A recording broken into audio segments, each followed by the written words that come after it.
শুভ সকাল সবাইকে। আজকে আমরা স্কাওয়ারিং শেষ করেছি।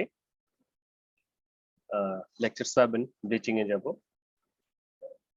তো ব্লিচিং এ যাওয়ার আগে কিছু কথা, সেটি হচ্ছে আমরা জানি যে প্রত্যেকটি ন্যাচারাল ফাইবার সাধারণত ন্যাচারালি কিছু কালার কন্টেইন করে, যার কারণে এই সমস্ত ফাইবার গুলো বিভিন্ন কালার যেমন grey, cream white, white light এই ধরনের হয়ে থাকে, বা ফুল হোয়াইট সাধারণত সেভাবে হয় না। তো হোয়াইট হলেও তার ভিতরে কিছু থেকে যায় ইম্পিউরিটিস। বা এখন ব্লিচিং এর উদ্দেশ্য ইম্পিউরিটিস বলতে এই যে ন্যাচারাল কালারটা রয়েছে সেই কালারটাকে রিমুভ করা। তো এখানে একটা ছবি দেখা যাচ্ছে যে এখানে আমরা high molecular weight coloured molecules দেখতে পাচ্ছি। তো এই যে পারক্সাইড দেখতে পাচ্ছি H2O2, এই পারক্সাইড অক্সিজেন ফ্রি রেডিকেল উৎপন্ন করে, বা পার হাইড্রোক্সিল আয়ন যেটা আমরা বলছি। তো তার অ্যাকশনের ফলে এই যে হাই মলিকুলার ওয়েট মলিকুলস গুলো আছে সেগুলো ভেঙে গিয়ে লো মলিকুলার, ফলে সেটি আর সিলেক্টিভ যে অ্যাবজর্পশন বা রিফ্লেকশন সেটি ঘটাতে পারে। আমাদের যে সমস্ত ডাইমলিকুল বা যে সমস্ত মলিকুল গুলো high molecular coloured organic molecule গুলো কালারের জন্য অ্যাবজর্পশন এবং রিফ্লেকশনের জন্য দায়ী, সেগুলো যদি আমরা ভেঙে দিই, এই সমস্ত মলিকুল গুলো থাকার কারণে, যাদেরকে আমরা ক্রোমোফোর বলছি, একটা নির্দিষ্ট রিফ্লেকশন, সূর্যের আলো তো সবগুলোই আসে, অ্যাবজর্পশন হয় রিফ্লেকশন করে একটা সিলেক্টিভ, বাকিগুলো অর্থাৎ যেটা অ্যাবজর্ব হয় বাকিগুলো রিফ্লেক্ট করে। যদি পুরোটা অ্যাবজর্ব হয় তাহলে ব্ল্যাক, আর যদি সবগুলোই মানে রিফ্লেক্ট করে তাহলে হোয়াইট, আর কিছু কিছু হলে যেটা রিফ্লেক্ট করবে সেটা দেখতে পাবো আমরা চোখ দিয়ে। এখন আমাদের চোখে তো নিজস্ব কোনো আলো নেই, বস্তুর উপরে আলো পড়ে তারপর সেটা প্রতিফলিত হয় আমাদের কাছে আসে। এখন বস্তু যদি সম্পূর্ণটা শোষণ করে নেয় তাহলে সেটা ব্ল্যাক দেখায়, বস্তু যদি সম্পূর্ণটা রিফ্লেক্ট করে তাহলে সেটা হোয়াইট দেখায়। আমাদের উদ্দেশ্য হচ্ছে ফেব্রিকটাকে হোয়াইট দেখানো। তাহলে এর ভিতরে যে ক্রোমোফোর গুলো এই সাধারণত গ্রে বা যে ধরো ক্রিমি হোয়াইট বা লাইট ধরনের কালার গুলো শো করছে, সেই সমস্ত ম্যাটেরিয়ালস বা ক্রোমোফোর গুলোকে বা সেই সমস্ত হাই মলিকুলার ওয়েট মলিকুলস গুলোকে যদি আমরা ভেঙে ফেলি, তাদেরকে যদি ইনক্যাপাবল করে দেই স্পেসিফিক অ্যাবজর্পশন এবং রিফ্লেকশনের জন্য, তাহলে আর তারা কালার শো করতে পারবে না। তো আমাদের কাজ হচ্ছে ঠিক তাই, ব্লিচিং এর কাজও হচ্ছে ঠিক তাই। তো এগুলো সাধারণত দ্বিবন্ধন বা ত্রিবন্ধন যুক্ত মলিকুল গুলো হয়ে থাকে। তো এদের যখন আমরা বন্ড ভেঙে দিব তখন তারা আর এ ধরনের সিলেক্টিভ অ্যাবজর্পশন বা রিফ্লেকশন ঘটাতে পারবে না। তো সেটি আসলে মূলত আজকে আমরা দেখব, যেটাকে আমরা ব্লিচিং বলছি। তো লিটারারি দেখা যাক ব্লিচিং কাকে বলা হচ্ছে। বলেছে bleaching is the chemical treatment. এটা একটা কেমিক্যাল ট্রিটমেন্ট, ডেফিনেটলি, যেহেতু কেমিক্যাল দিয়ে ট্রিটমেন্ট করবে, it is a chemical treatment employed for removal of natural coloring matter. Removal of natural coloring matter. But in case of scouring, we talked about wax well, that particle, like. But in this case of bleaching, আমরা বলছি যে শুধুমাত্র removal of natural coloring matter from the substrate. So the source of natural color is organic compounds. The source is organic compounds with conjugated double bonds. Conjugated double bonds or triple bonds. By doing chemical bleaching, the discoloration takes place by the breaking of the chromophore. Breaking the chromophore. So from here আমরা জানতে পারছি যে এই ক্রোমোফোরটা হচ্ছে colour bearing particle, যেটি কিনা selective absorption ও reflection ঘটাবে। Most likely destroying the one or more double bonds with this conjugated system, the material appears white after bleaching. তাহলে আমরা যখন ডাবল বা ট্রিপল বন্ড গুলো ভেঙে দিব, they are incapable to for selective absorption and reflection, ফলে আমরা যেটি পাচ্ছি গ্রে ফেব্রিক থেকে ব্লিচড ফেব্রিক পাচ্ছি, হোয়াইট ফেব্রিক পাচ্ছি। ঠিক আছে? So this is known as bleaching. তাহলে কি ন্যাচারাল যে কালারটা রয়েছে সেটা রিমুভ করাটাই হচ্ছে আমাদের ব্লিচিং এর উদ্দেশ্য। ক্লিয়ার? ডান।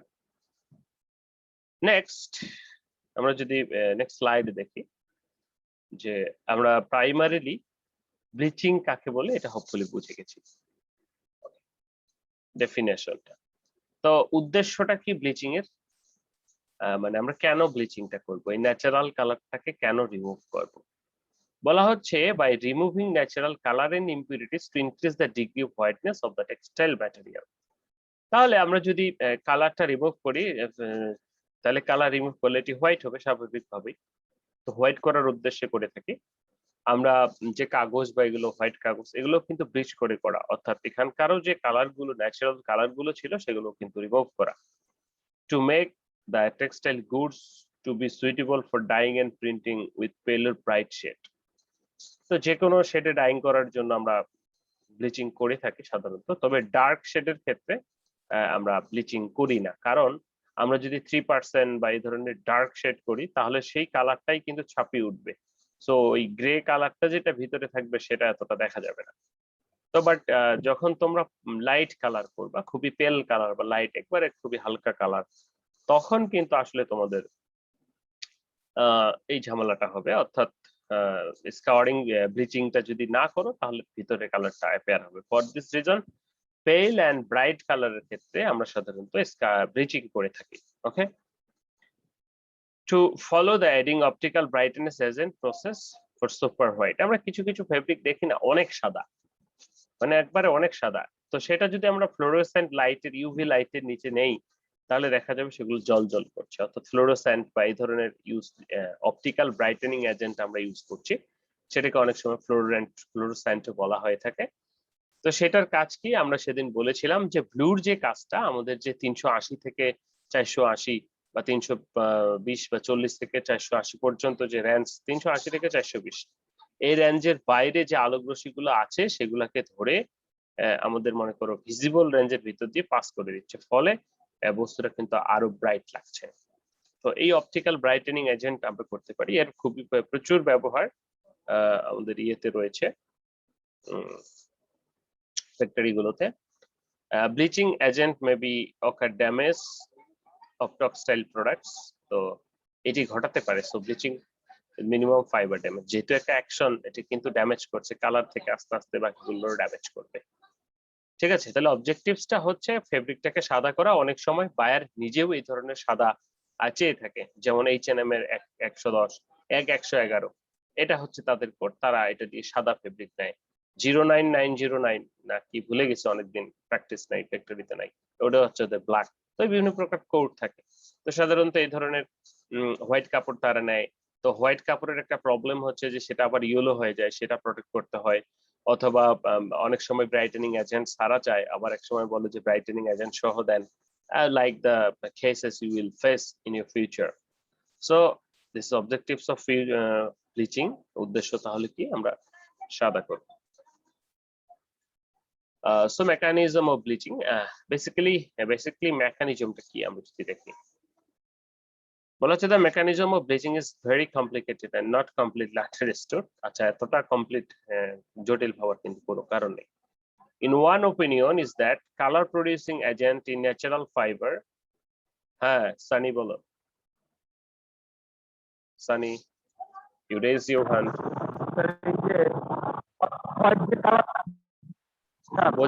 বোঝা যাচ্ছে না কিচ্ছু সানি।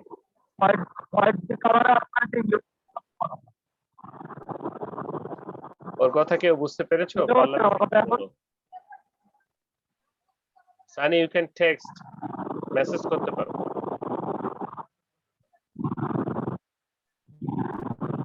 তোমার কথা বোঝা যাচ্ছে না, ভরভর করছে। হোয়াইট কোনো কালার নেই তো, হোয়াইট কালার তুমি কিভাবে করবা? এটাকেই হোয়াইট কালার বলে, অপটিক্যাল ব্রাইটেনিং এজেন্টকেই হোয়াইট কালার বলে ফ্যাক্টরিতে। তুমি তোমার প্রশ্নটি চ্যাট বক্সে দিতে পারো আমাদের। ওকে, সো বলা হচ্ছে the opinion, একটা opinion বলা হচ্ছে is that the color producing agent in natural fiber are often organic compounds containing conjugated double bonds. They are always organic compounds বা প্রায়শই হয়ে থাকে conjugated double bonds, like এই যে double bonds. Decoloration can occur by breaking up the chromophore, most likely destroying one or more of the double bonds within the conjugated system.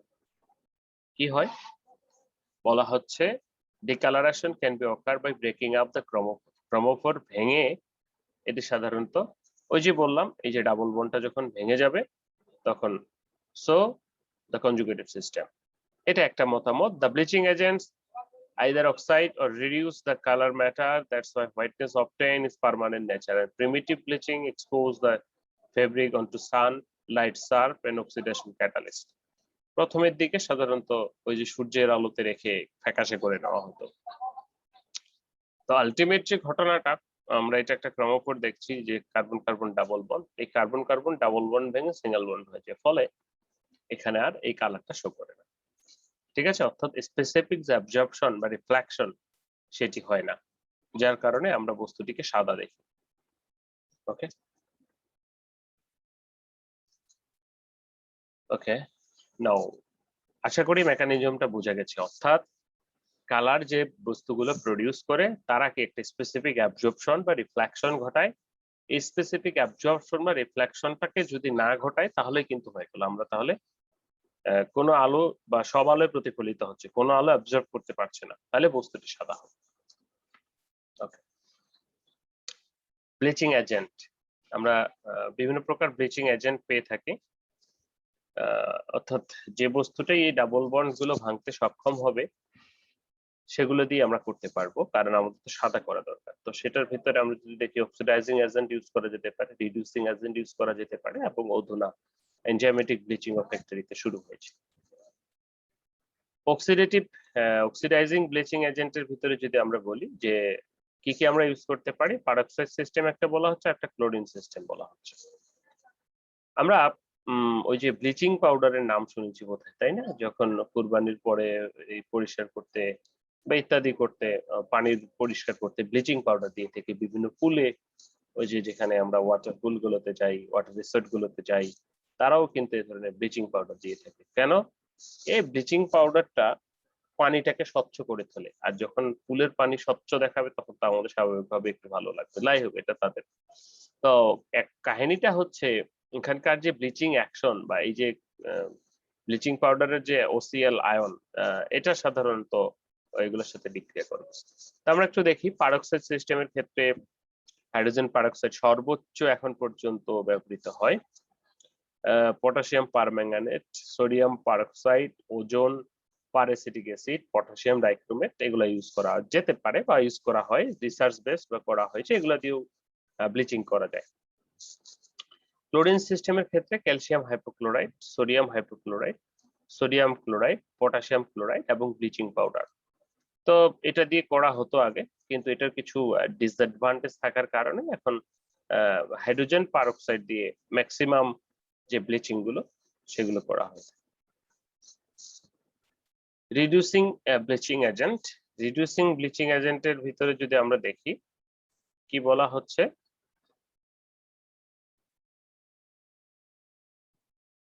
না Sunny, white colour ফেব্রিকে yellow spot করলে আমরা কি bleaching এর মাধ্যমে process করি? তুমি যেটার কথা বলছো সেটা ইয়েলো স্পট যদি ডাইস বা এগুলোর হয় সেই ক্ষেত্রে তুমি স্ট্রিপিং করে সেগুলাকে রিমুভ করে ফেলতে পারবা, বাট এটা যদি ওয়াটার হার্ডনেস এর কারণে হয় বা অন্য কোনো কারণে হয় তাহলে কিন্তু এটা ব্লিচ করে যাবে না। ঠিক আছে, ওইটা কি কারণে হয়েছে সেটাকে রিমুভ করতে হবে। ঠিক আছে, তো ইয়েলো স্পট সাধারণত পানির হার্ডনেসের কারণে হতে পারে। আরেকটা কেস হতে পারে যেটা পুরো ফেব্রিকটাই ইয়েলো হয়ে যেতে পারে, যেটাকে যেটা টেস্ট করার জন্য ফ্যালোনিক ইয়োলিং টেস্ট করা হয়ে থাকে, যে ফেব্রিকটা অ্যাটমসফিয়ারে রেখে দিলে সেটি ইয়েলো হয়ে যাবে কিনা। আমরা দেখবো সবগুলো হোপফুলি কভার করবো।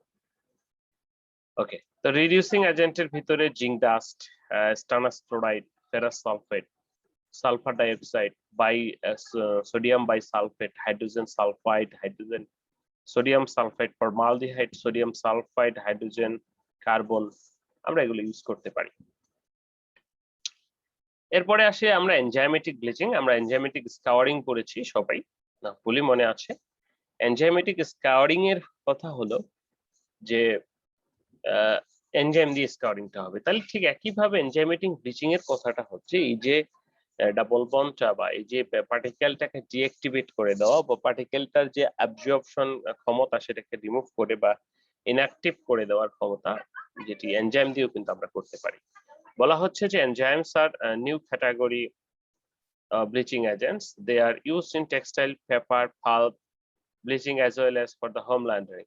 Enzymatic bleaching is eco-friendly because it reduces water, energy and chemical consumption. আমরা জানি যে এনজাইম হচ্ছে একটা লিভিং অর্গানিজম, সেখান থেকে আমরা পাই এবং এটি বেশি টেম্পারেচারে 55-60 উপরে উঠলে মরে যায়। সো এটি পরিবেশের জন্য ইকো ধরে নেওয়া হয়, পরিবেশ বান্ধব ধরে নেওয়া হয়।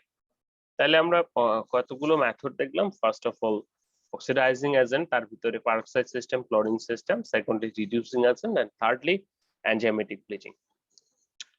ওকে, প্রসেস গুলো সম্পর্কে হোপ আমরা বুঝলাম। Now important factors for bleaching, কোন কোন ফ্যাক্টরস গুলো সাধারণত ইম্পর্টেন্ট আমরা যদি বলি যে পিএইচ, জেনারেল পিএইচ রেঞ্জ 10 থেকে 11 বা 10.5 থেকে 11 during bleaching. If pH reaches 9, then it is a danger level, and at pH 7 the bleaching is worse and causes extreme damage to the cloth. The pH value maintained by adding soda ash, অর্থাৎ alkaline কন্ডিশনে আমাদের পিএইচটা এটা করতে হচ্ছে, কারণ in acidic condition বা acidic pH এ সাধারণত cotton বা সেলুলোজিক ম্যাটেরিয়াল গুলো ড্যামেজ হয়।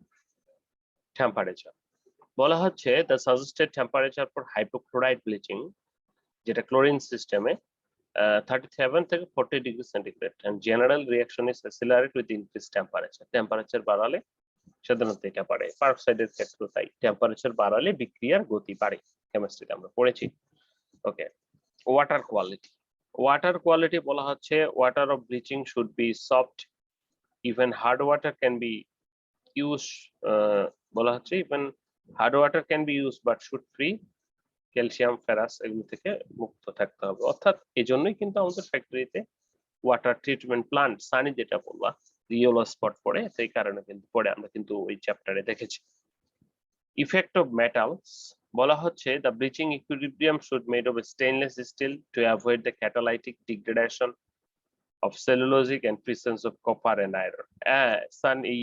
সানি এখানে আরেকটা কেস হতে পারে, তোমার যে প্রসেসিং বাদ বা মেশিন, সেখান থেকেও কিন্তু এই রাস্টটা আসতে পারে বা ইয়েলো স্পটটা আসতে পারে। হ্যাঁ, so the bleaching equipment should be made of stainless steel to avoid catalytic degradation of cellulose in the presence of copper and iron. Okay, তাহলে আমরা দেখলাম pH should be alkaline, temperature বিভিন্নটার জন্য বিভিন্ন, যেমন 37 থেকে শুরু করছে, আমাদের সাধারণত 100 ডিগ্রিতে এখন করা হয় থেকে পারক্সাইড সিস্টেমে। Water quality should be standard. Effect, metal, কোনো প্রকার মেটাল থাকা যাবে না। আমাদের ভেসেল গুলো যদি মেটালের হয় দেন তারপরেও কিন্তু সেটা ড্যামেজ করতে পারে।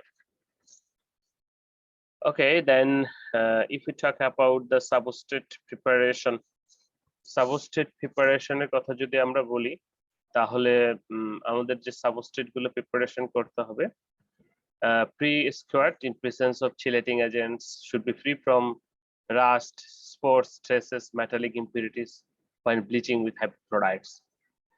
তো এই সাধারণত এগুলো সব থেকে ফ্রি থাকতে হবে। বা এখন কিন্তু সাধারণত আমরা একই সাথে ব্লিচিং এবং করে থাকি, স্কাউরিং ব্লিচিং একই সাথেই করে থাকি। আলাদা করে প্রথমে স্কাউরিং করব, পরে আবার ব্লিচিং করব, এরকমটা করা হয় না, যেহেতু একই সময়ে বা একই সাথে কিন্তু এটার করা যায়, যে ব্লিচিং করা যায়, সেজন্য।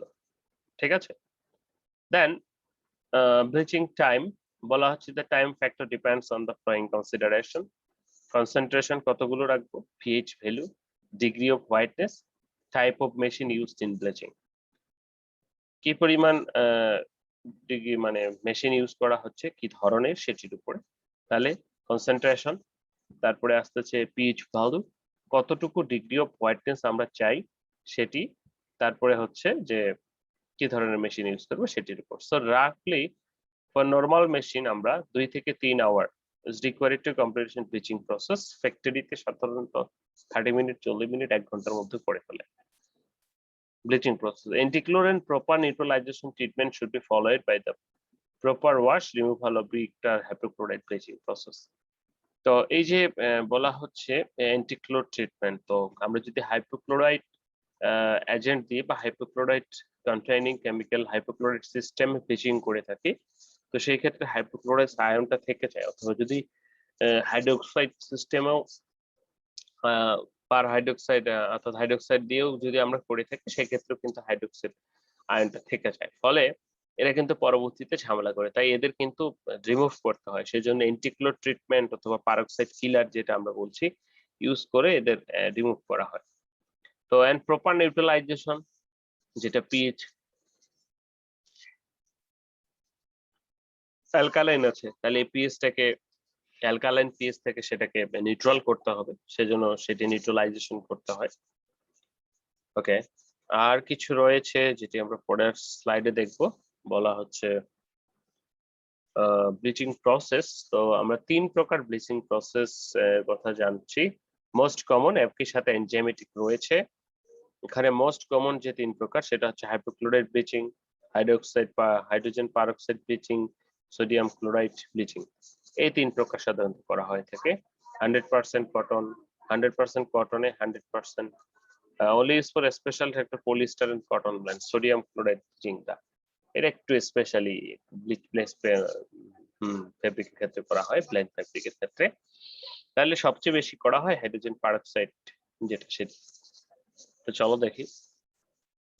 বলা হচ্ছে হাইড্রোজেন হাইপোক্লোরাইড ব্লিচিং প্রথমে অর্থাৎ ক্লোরিন সিস্টেমে কি বলা হচ্ছে, when calcium hypochlorite or sodium hypochlorite is hydrolyzed, hypochlorous acid is formed।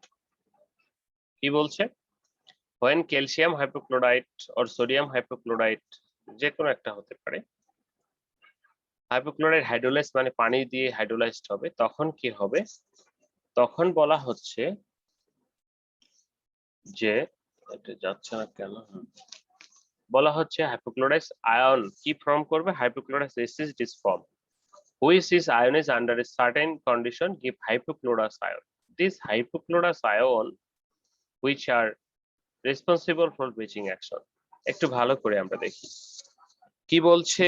আমাদের এখানে ক্লোরিন সিস্টেমে আমরা ইউজ করছি sodium hypochlorite or calcium hypochlorite। This is calcium hypochlorite with water, মানে হচ্ছে হাইড্রোলাইজ। হাইড্রোলাইজ হলো, তো এখানে যদি কার্বন ডাই অক্সাইড সহ একটা নির্দিষ্ট কন্ডিশনে থাকে, তাহলে সেটা উৎপন্ন করবে হাইপোক্লোরাস অ্যাসিড HCl। এই HCl টা ভেঙে দেন উৎপন্ন করবে H+ এবং উৎপন্ন করবে OCl-। and these hypochlorous ion OCl- responsible for bleaching। এই আয়নটার অ্যাকশনে ওই যে ডাবল বন্ডের কথা বলছি, সেই ডাবল বন্ডটা ভেঙে যায়। সো এটা যদি সোডিয়াম হয়, সোডিয়াম হাইপোক্লোরাইড হয়, একইভাবে H2 sodium hydroxide plus H2O, এই হাইপোক্লোরাস অ্যাসিডটা ভেঙে গিয়ে কি করছে, হাইপোক্লোরাস অ্যাসিডটা ভেঙে গিয়ে তারা ACl উৎপন্ন করছে। ঠিক আছে, ঘটনাটা কি হলো, যে ক্যালসিয়াম হাইপোক্লোরাইড আমরা কি করছি, আর সোডিয়াম হাইপোক্লোরাইড দিয়ে প্রথমে বিক্রিয়া করাচ্ছি, কি উৎপন্ন হচ্ছে, হাইপোক্লোরাস অ্যাসিড। এই হাইপোক্লোরাস অ্যাসিডটা কি হচ্ছে, ভেঙে গিয়ে হাইপোক্লোরাস আয়ন সৃষ্টি করছে। ঠিক আছে, তাহলে এই হাইপোক্লোরাস অ্যাসিডটা চলে গিয়ে হাইপোক্লোরাস আয়ন সৃষ্টি করছে। ওকে, বোঝা গেছে সবার? এই হাইপোক্লোরাস আয়নটা তারপর আমাদের যে ফেব্রিকের ইয়েটা আছে, ওই যে অর্গানিক কালারিং ম্যাটার গুলো রয়েছে, সেগুলোকে ভেঙে দিচ্ছে। বলা হচ্ছে when calcium hypochlorite is used, it is react with the atmosphere carbon dioxide to give calcium carbonate as is precipitated। তাহলে CaOCl plus H2O পরবর্তীতে CaOCl plus HCl তৈরি করছে, এরই সাধারণত ভেঙে। So CaCO3 deposit on the fabric এবং harsh feeling, যদি চুন পড়ে ফেব্রিকের উপরে তাহলে কি একটু ইয়ে হবে না, ফিলিংটা কি একটু খসখসে বা এরকম হবে না। সো আমরা যখন CaOCl ইউজ করব ক্যালসিয়াম হাইপোক্লোরাইড, তখন সেটি কি করছে, তখন সেটি কিন্তু হাইপোক্লোরাস অ্যাসিড তো ঠিকই উৎপন্ন করছে, সাথে কিন্তু ক্যালসিয়াম কার্বনেট উৎপন্ন করছে। এই ক্যালসিয়াম কার্বনেটটা কি করছে, আমাদের ফেব্রিকের উপরে ডিপোজিট হয়ে ফেব্রিকটাকে খসখসে ভাব দিচ্ছে, ঠিক আছে? তো যার কারণে এটা আবার পরে আমাদের ট্রিটমেন্টের মাধ্যমে, শাওয়ারিং এর মাধ্যমে রিমুভ করতে হয়। তো এটা একটা কিন্তু ডিসঅ্যাডভান্টেজ অফ দিস, কি বলবো যে হাইপোক্লোরাস বা ক্লোরিন বেসড ব্লিচিং এর। So typical bleaching recipe for hypochlorite bleaching আমরা যদি দেখি, হোয়াইটিং এজেন্ট 0.3 থেকে 5 gram, 0.1 gram caustic soda, soda ash, hypochlorite bleaching agent, action বা সলিউশন দিতে পারো, টেম্পারেচার। তো হাইপোক্লোরাস সলিউশন এটি গ্রাম হিসেবেও দিতে পারো, ঠিক আছে? এত মিলি পার লিটার সেই হিসাব করে নিতে পারো, যেহেতু মিলিতে আছে, বা এটি সাধারণত যেহেতু লিকুইডই থাকে। এ হচ্ছে রেসিপি, রেসিপি ক্যালকুলেট করে নেব। স্যাম্পল ওয়েট যতটুকু, ওকে, ততটুকু দিয়ে এটা হলো রেসিপি। টাইম আমরা দেখেছি, টাইম হচ্ছে 30 থেকে 60 মিনিট, 25 থেকে 60 ডিগ্রি, সাধারণত 60 ডিগ্রিতে করা যায়। স্কারিং প্রসেসটা কি বলা হচ্ছে, by the treatment which the fabric after processing of alkali is treated with hydrochloric acid or dilute H2 for alkali neutralization is called scouring. শাওরিং, যেটা আমি তোমাদেরকে বললাম যে আমাদের যে হার্শ ফিলিংটা হবে, মনে করো এটার গ্রাফটা বাঁকালা তোমরা, এটা তো গ্রাফ আঁকাতে পারবা, গ্রাফটা বাঁকায়ে সেটি নামে ব্লিচিং টিচিং হয়ে গেল। ব্লিচিং হওয়ার পরে এটার কিন্তু আরেকটু ট্রিটমেন্ট রয়েছে, যেটাকে আমরা শাওয়ারিং প্রসেস বলছি, নট স্কাওয়ারিং। শাওয়ারিং প্রসেসটা মানে হচ্ছে অ্যাসিড দিয়ে গোসল করা। কি বলা হচ্ছে, বলা হচ্ছে the treatment by which the fabric after processing with alkali is treated with the hypochloride acid H2SO for removing alkali or neutralization alkali is called showering. অর্থাৎ এখানে যে অ্যালকালাইন কন্ডিশনটা থাকবে সেটাকে নিউট্রাল করা হয় অ্যাসিড দিয়ে, তাহলে অ্যাসিড দিয়ে ট্রিটমেন্টটাই শাওয়ারিং, এখানে তাই কিন্তু দেখাচ্ছে। এবং একই সাথে আমাদের যে হার্শ ফিলিং সেটাও চলে যাচ্ছে। CaCO3, তাহলে CaCl2 plus H2O, CaCO3 H2SO4, CaCO4 H2CO2. So as CaCl2 is more soluble in solution, hence HCl is more preferable to remove CaCO3. On the other hand, sodium hypochlorite does not react with atmospheric carbon dioxide, and hence the additional treatment showering is not required, যেটা পারক্সাইডের ক্ষেত্রে কিন্তু দরকার হয় না। This is the technical advantage of sodium hydroxide over কি calcium hypochlorite. ডান, বোঝা গেছে শাওয়ারিংটা কি। অ্যান্টিক্লোড ট্রিটমেন্ট, অ্যান্টিক্লোড ট্রিটমেন্টটা কি বলা হচ্ছে, in case of hypochlorite bleaching, hypochlorous ion produced during bleaching, আমরা তো জানি OCl তৈরি হয় হাইপোক্লোরাস অ্যাসিড থেকে, তাই না? and will react with the residual protein of the fiber and produce chloramine NCl, which is যেহেতু প্রোটিনে ফাইবারে কি N আছে প্রোটিন, এবং এখানকার OCl আছে, তাহলে ওটা চলে গিয়ে NCl তৈরি হলো, which is corrosive and unhygienic. After bleaching, the chloramine react with the moisture and gradually cotton become yellowish and forming HCl. তাহলে মূল ঘটনাটা, পুরো ঘটনাটা কি, OCl যেহেতু আছে আমাদের ফেব্রিক, রেসিডুয়াল প্রোটিনের সাথে বিক্রিয়া করে সে NCl তৈরি করছে, এই NCl পানির সাথে বিক্রিয়া তৈরি করে HCl তৈরি করছে। এবং আমরা জানি যে HCl-টাতে অর্থাৎ হাইড্রো বেসিক অ্যাসিডিক কন্ডিশনে স্যাম্পল সেলুলোজিক ফাইবার গুলো রিজলভ হয় বা রিমুভ হয় বা ড্যামেজ হয়। তো যখন এই ধরনের HCl উৎপন্ন করছে তখন সেই ফেব্রিক গুলা ইয়েলো হচ্ছে এবং ড্যামেজ হচ্ছে, যেটিকে আমরা অ্যান্টিক্লোড ট্রিটমেন্ট বলছি। তাহলে এটি যেন না হয় সেই জন্য যে ট্রিটমেন্টটা দেওয়া সেটি কিন্তু অ্যান্টিক্লোড ট্রিটমেন্ট, ঠিক আছে? ওকে, এখন কিভাবে হবে না বলা হচ্ছে, টু রিমুভ NCl অর্থাৎ যেটা ফর্ম করছে, অ্যান্টিক্লোড ট্রিটমেন্ট আর ডান। কি কি দিয়ে দেওয়া হয়, NaSO4, টেম্পারেচার এন্ড টাইম, একটু ঘুরিয়ে নেওয়া হয় তাহলে চলে যাবে।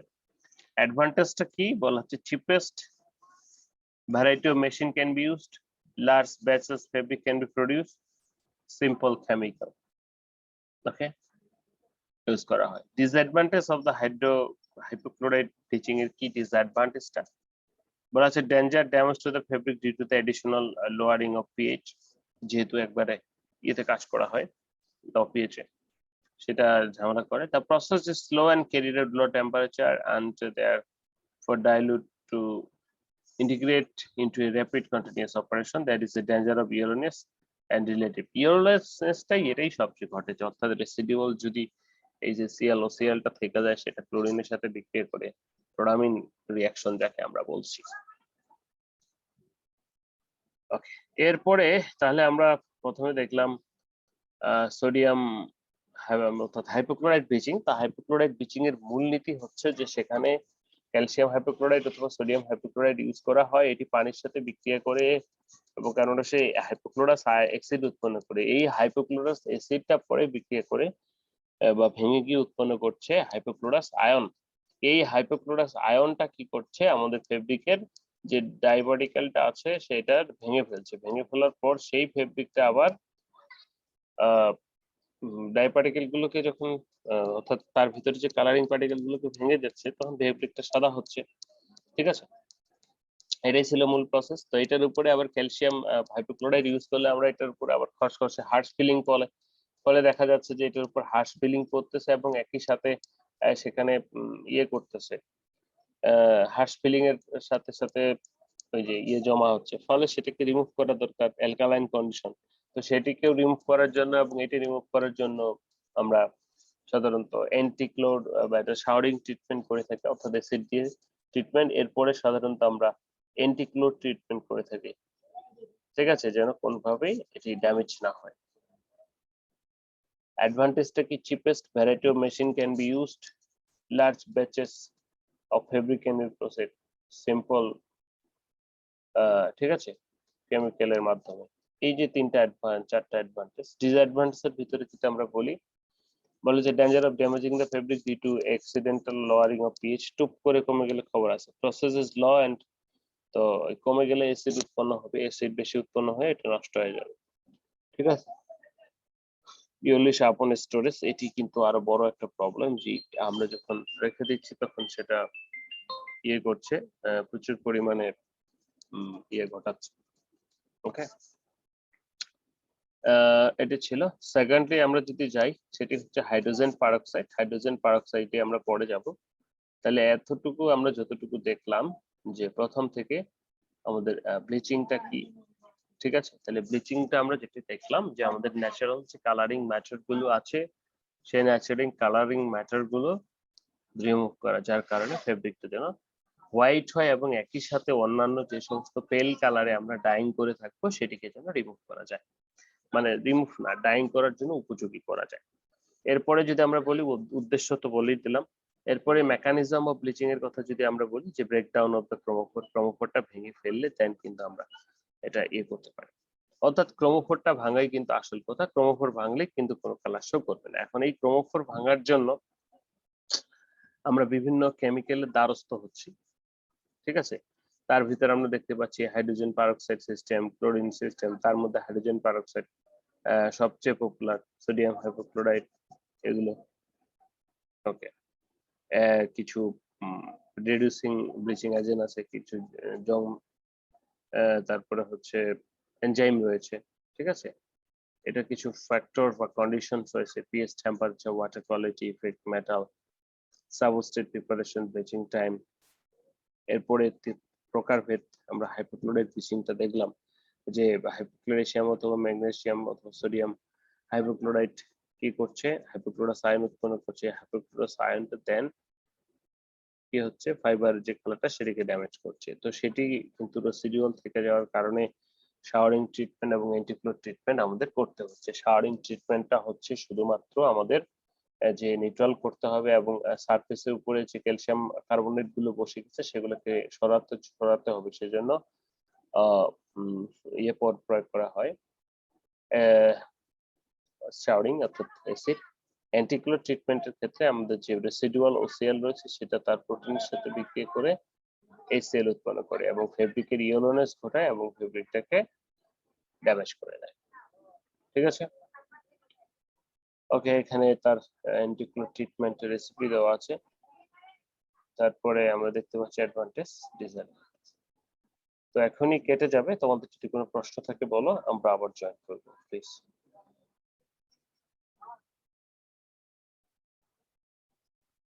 কোনো প্রশ্ন আছে কারো? এটা কেটে যাবে এখন।